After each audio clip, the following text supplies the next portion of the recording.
there, I'm Penny Melville-Brown from Baking Blind. I've been cooking across 6 continents, trying to show that disabled people can still do almost anything. And stop.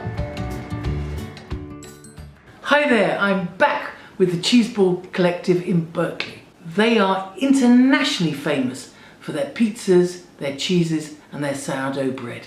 Last week I showed you how they make the sourdough bread on an industrial scale.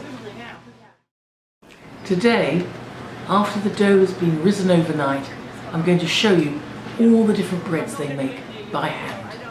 So at the most basic level, here we are knocking back the risen dough so that it can have its second rise and then it gets finished and baked. So that's perfect. But perfect is it's slightly inaccurate, but it'll do. I'm very grateful for perfect. Perfect is a process. Yes.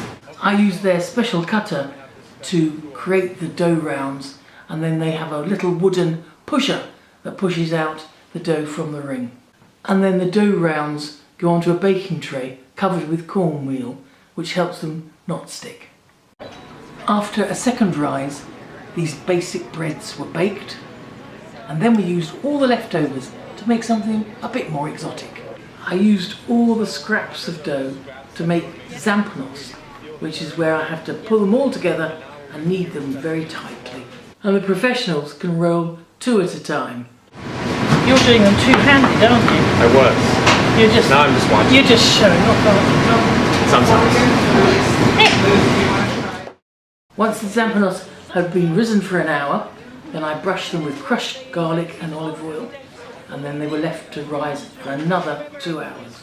These breads were invented after the death of the film director Fellini to celebrate his film La Strada, which starred Anthony Quinn in the role of Zampano.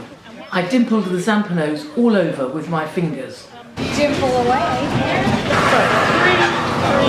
Three.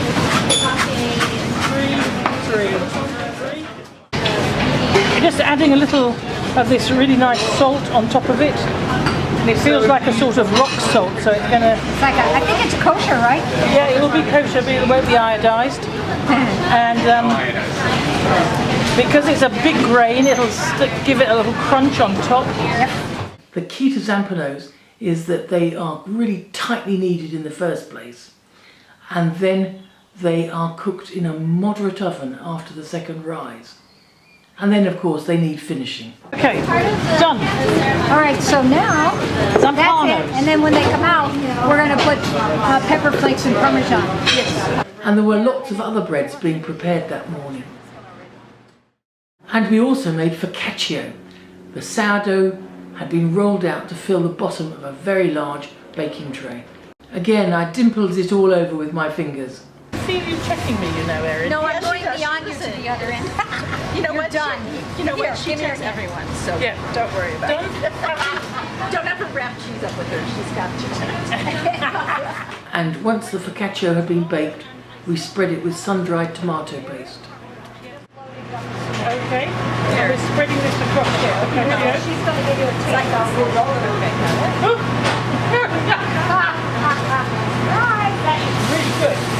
So, okay, here, I found one corner back here. Have I I'm missed? putting it, yeah, go ahead. Fill that corner. Yeah! Okay. Yep. Oh, beautiful. Okay. So that's really well plastered, isn't it? Yes, really. And then it was topped with spring onions and Parmesan cheese. At last, after all the time and care, the focaccia was ready for the customers. It was sliced into pieces, put into a big tray, ready for the shop. Which we should be selling that. We grabbed a quick lunch with some of the breads we'd made and sat outside listening to the band. So, how have we done together today? I think we've done amazingly well.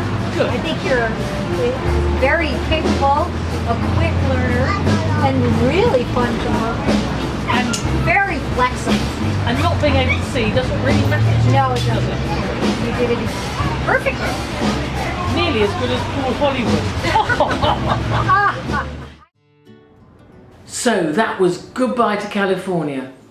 Next week I'm in Costa Rica with completely different food, but another bunch of fabulous cooks. Come and see what happens next. You'll be able to see my videos of my San Francisco adventure and all my other cooking tours over the next 12 months on the Baking Blind YouTube channel. All the recipes are on my website, www.bakingblind.com.